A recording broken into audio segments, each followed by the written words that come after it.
Europa Universalis 5 is officially coming out on the 4th of November, and I would like to discuss with you guys a few things today. Namely, the DLC is already planned, as you probably noticed in the little image on the side behind me. The specs requirement for EU5 as shown on the Steam page, as well as some statements made by Johan and other members of the development team on the forums. We're gonna go through all that in detail. Before we do so, I do have a favor to ask you guys. If you plan on pre-ordering Europa Universalis 5, consider using my link and my code in the description below. Ludia Historia is the code, referral code, and you can just straight up use the link below. I do make content as my full-time job. It's literally how I support my entire family, and it would mean the world to me if you considered using my code. It truly would help out a massive amount, and I would be eternally grateful. I do get a commission on every purchase with that link, so make sure to purchase the most expensive. I'm joking, okay? No, we'll talk about purchasing afterwards. We'll talk in this video what I think about current information we have,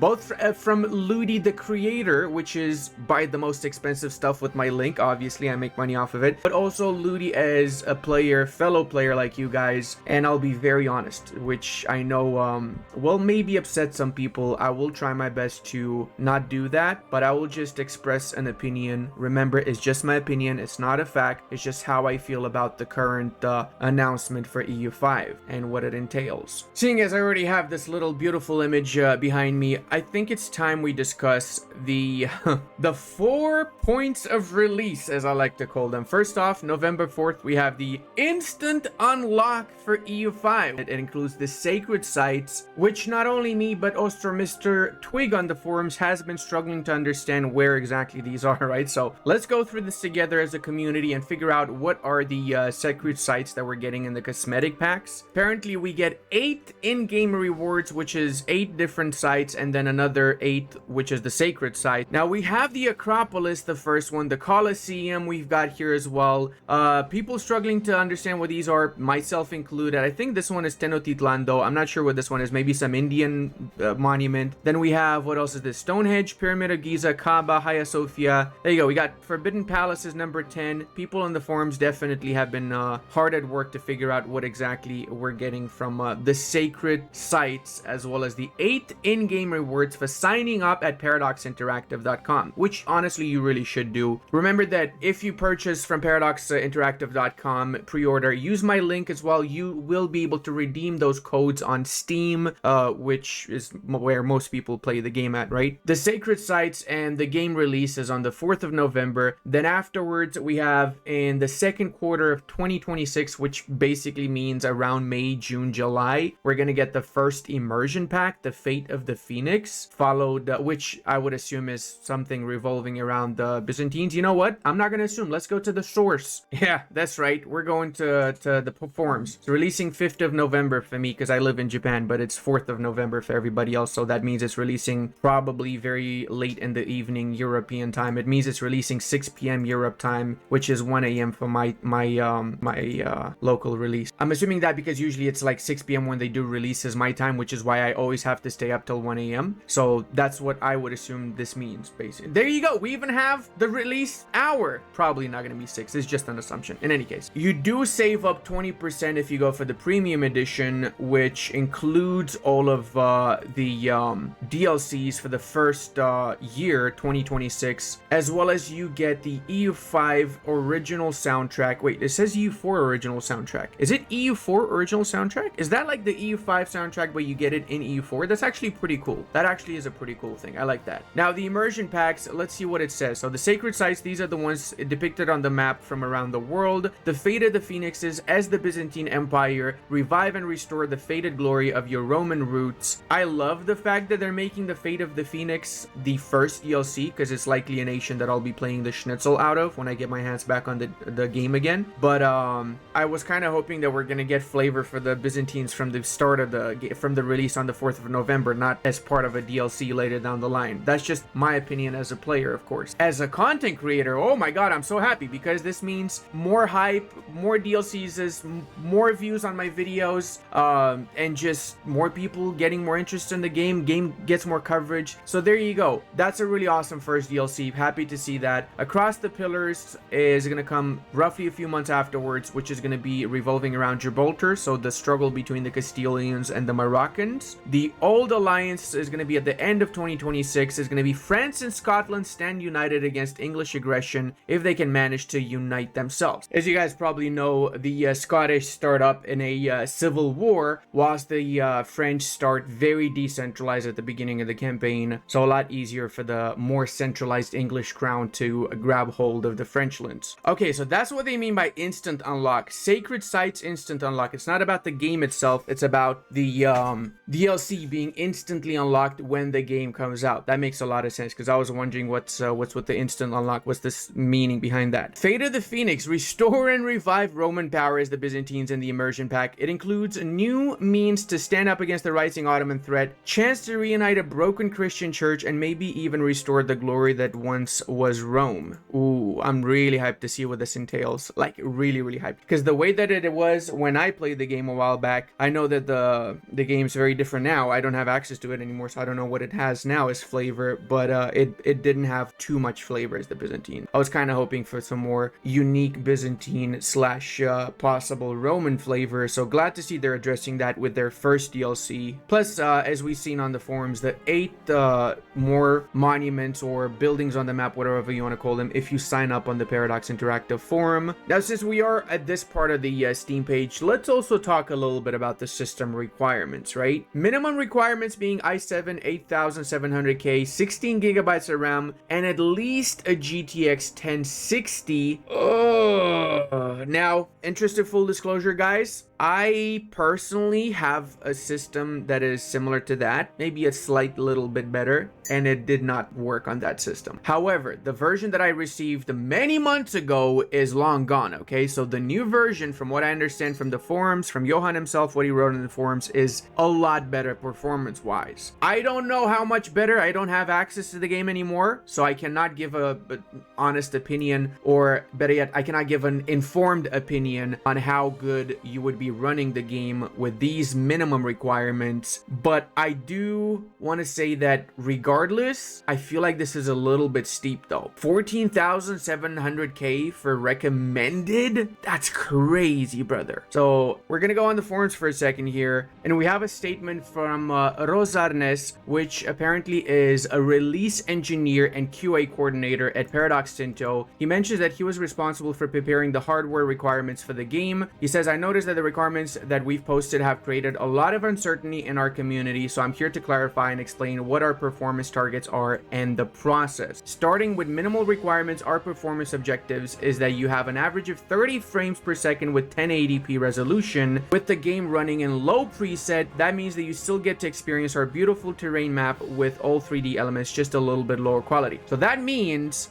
that the minimum requirements here is for 1080p with 30 frames per second. If that's the case, that's not too bad. I'll be honest, that's what I normally play my game in. It's 60 frames per second, not 30, but I do play it in 1080p, right? I don't play in 4K. So it's not too bad for minimum requirements. That leads me to believe that they have fixed the major performance issues, because again, if you were to play the game with the game that I received 4 months ago now, 3-4 months ago, whatever, it would be unplayable with these minimum requirements. So that tells me that they really have doubled down on that performance, and it's absolutely amazing compared to what it was before. Then we go to the recommended requirements, which were selected so you can experience the game in all its glory, which is 60 frames per second and 4K with ultra settings, which is why we've selected such high hardware requirements. If it is for 60 frames per second 4K, then I actually think that that's fairly okay. I mean, 3060 RTX for 4K 60 frames per second, ooh la la, that means the performance is absolutely amazing. There is literally no more performance issues. I do trust Paradox that they're not worried about this and that they fixed all those performance issues, because they wouldn't say this otherwise. And I'm glad that they focused on fixing that, because for me, that was a massive turnoff personally. The fact that I have an absolute god PC since I do content creation for a living, right? And I was getting my PC over overheated all the time. It was crashing all the time. It was just unplayable from a performance issue. But the fact that you can do 4K 60 frames now, wow, amazing. Honestly, amazing. I was struggling on 1080p with my computer. 4080 Super, by the way. Yeah, so that's really amazing performance stuff they've done there. We see here also a comparison of the quality between the minimum and recommended specs. So this is the minimum, I would assume. Okay, that's actually not bad. That's genuinely not bad. Wow, look at that. Okay, maybe I shouldn't zoom in too much because that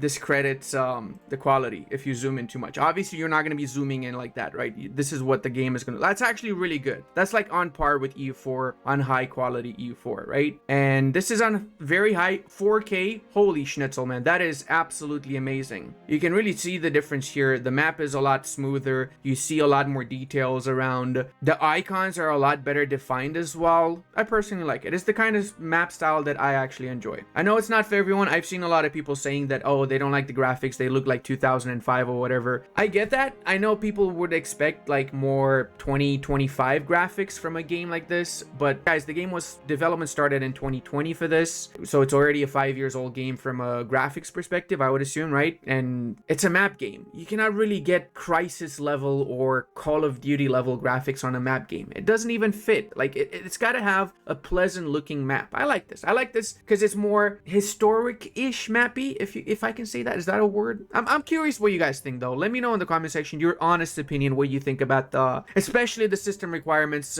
coupled up with performance and the map itself. I will respect, of course, all of your opinions, and I will maybe address them in the next video I'll make about EU5. Now, he does mention those are the requirements that we guarantee as a studio. We will keep optimizing and hopefully we'll be able to go down on the CPU requirements. Yeah, as I understand, this part is the one that worries our community the most. Yeah. That's great. I'm glad to see that. Also, a bit closer to the release, we will do more granular performance testing. Good. We'll provide you with a wider range of requirements so you can more easily understand what performance you can expect from our game. Be monitoring this thread and trying to reply to as many questions as you guys have. Let's see what people have asked then. Will the fact that FPS halves when using minimum specs also means that the time per tick at speed 5 halves, or are those things not directly correlated? They are not directly correlated. We measure performance at speed 5, so it's 30 frames at speed 5. That's really good to confirm right there. Thank you for that, Rosarnes. That actually means a big difference for the community. We appreciate the answer. Johan also answers the same question. That has not any direct correlation, but if your machine is slower to render, then it will impact tick speed. Fair enough. There's also a little bit of a bigger press release, I guess you could say. I don't even know what to call this, that Johan himself made on the 12th of August. I'm assuming he did this because of some people's concerns about the flavor directly in the game. Johan says, our approach to missions is a deliberate and evolving one, designed to enhance player experience without compromising freedom and immersion. Whilst the current underlying code is an adapted version of the mission tree mechanics from Imperator, it's crucial to understand that this is merely a foundation element. Our primary focus right now is on building a truly deep and immersive game world rich with flavor content without relying on a set of guiding missions for few key countries. This is not your late era EU4 style mission tree. To clarify a common misconception, I've previously stated that this game would not feature Europa Universalis 4 style mission trees. This distinction is vital. My statement was not a blanket rejection of all mission trees, but rather a commitment to avoid the highly prescriptive, often linear, and sometimes excessively ahistorical nature that EU4's system can impose. I actually agree with Johan on this. The EU4 system of missions, the way it was when it first got released, was very linear. You get claims on this, you get that particular modifier. It could make countries very overpowered, and it did provide a very linear aspect to whatever country you were playing that had a mission tree. It wasn't necessarily a bad thing in my opinion, because it did give me as a play, this is Ludi the player right now, it gave me a purpose. You know, I played as a nation, I wanted to do that mission tree because I wanted to follow that particular path for that country. Then I did the alternative path of the mission tree because I wanted to do the alternative path. It gave me an objective, a goal, rather than just a sandbox simulator where you paint the map without an actual goal for it, right? But that's just me Ludi the player, right? But he does have a point that those missions at a certain level restricted the path you took. look, it led you down a very linear approach for that country. That's true. That is very accurate what he says there. Was that a bad thing? Maybe. I don't know. I guess that's from person to person. I actually really like the mission tree. Heck, even in EU5, I like the mission trees that they offered, the very Imperator Rome style missions. I like them. He mentions we're aiming for something far more organic and adaptable. It's important to recognize that missions are just one part of providing engagement and flavorful content. Our game will feature a multitude of other types of compelling content, many of which are entirely unique to this title, including situations, dynamic historical events, international organizations, all the content that you've been shown to you in Tinto Talks and Tinto Flavor during the past few months. Okay, all right, so I have to say that the situation system that they have in EU5 is la creme de la creme. I really love the situations, the way they've done that. It's kind of like disasters mixed in with really unique events, but better. They've really done the situations really well in EU5.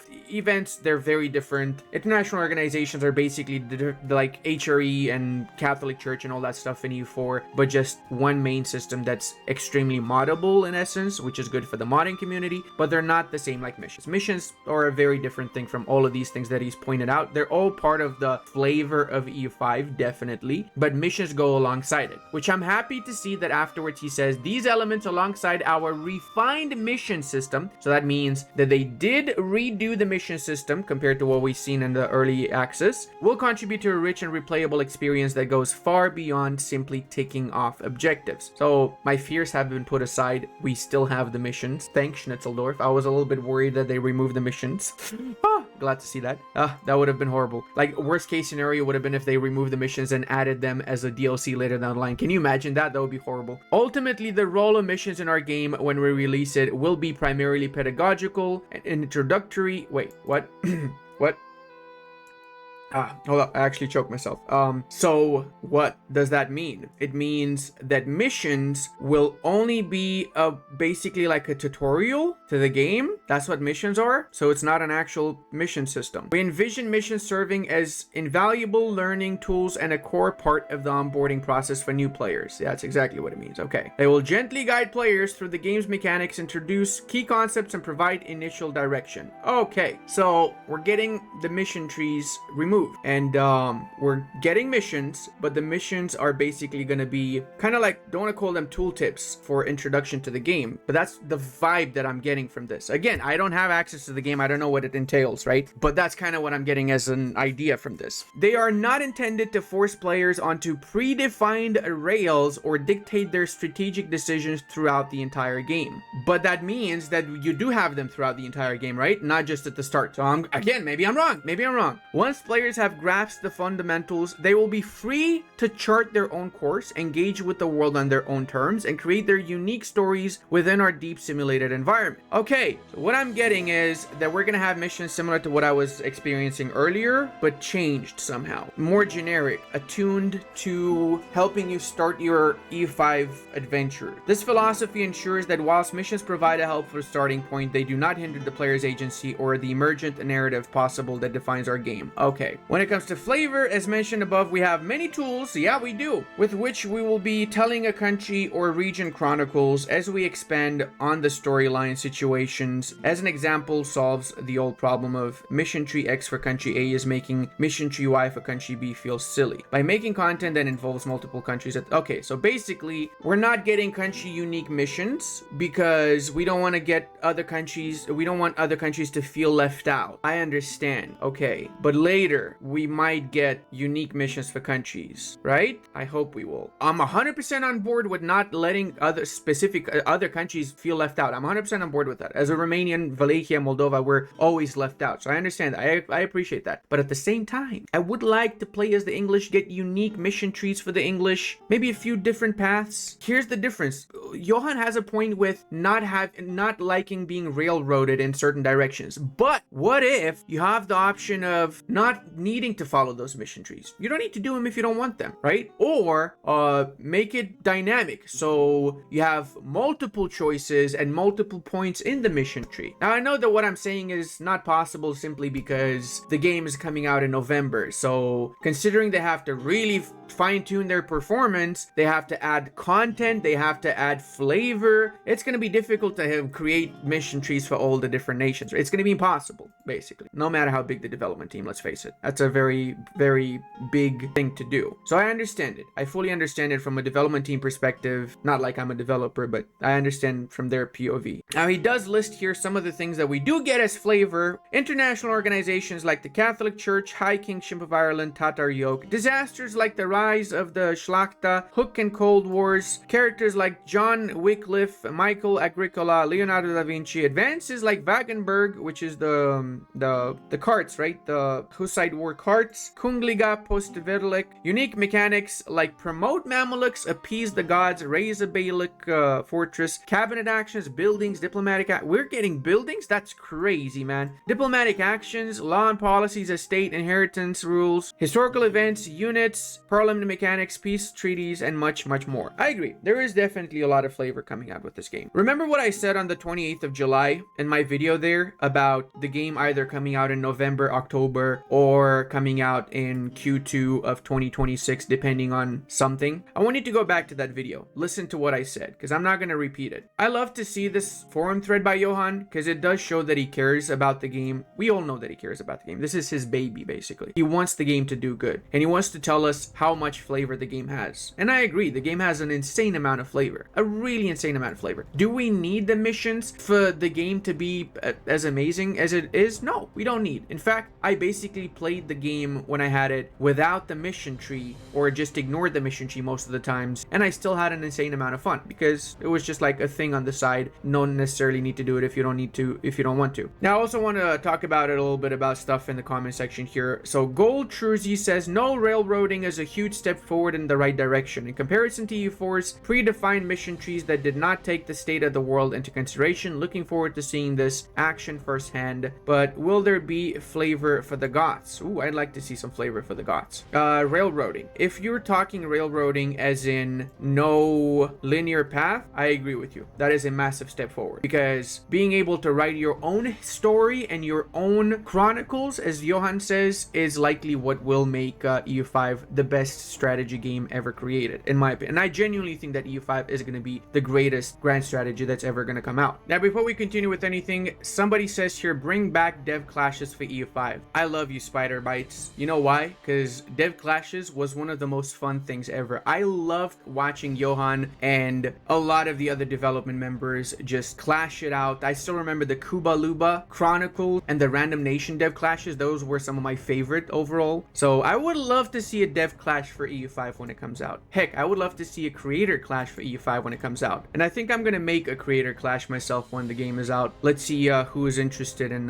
having a friendly game to test out the multiplayer for EU5, right? So final thoughts, guys. I love the fact that the game is coming out in November because I'm looking forward to playing it again. Am I on board with the DLC policy for EU5? I do think that the game has a massive amount of content on release as it is. Way more content than EU4 had on release. In fact, EU5 on release is going to have about 80% of the content that EU4 has, as Johan and the development team have promised. So I'm glad they're delivering on that. I am a little bit worried about the performance, I'm not going to lie. As a player, I don't necessarily appreciate the fact that they're already announcing DLCs before the game's even out. However, as a content creator, this is awesome because it tells me that the development team is going to be hard at work continuing to develop this game. It's going to get a lot of love. It's going to get a lot of balance changes, a lot of more flavor as the years progress. So the 80% of EU4 that we're getting on release, we're going to have 500% of EU4 in a couple of years. I know a lot of people are thinking that, oh, the game is going to be horrible on release and it's going to need a lot of DLCs to be good. I disagree with that. I actually strongly disagree with that. I think the game is going to be really good on release, and that the rest of the DLCs that are following up afterwards will just make it even better. I do wish some things were in the game, such as specific mission packs for specific nations. I would have personally appreciated that. I know apparently people don't want that from what I'm reading on the forums. I do think the game is getting a lot of work right now. We don't know what the game's going to look like in 3 months when it comes out, simply because it's going to have a ton of feedback. So don't forget to use my code if you want to pre-order the game. I really would appreciate it. Would help out the channel massively. If you have any questions, let me know in the comment section. Take care of yourselves, and I'll see you in the next one.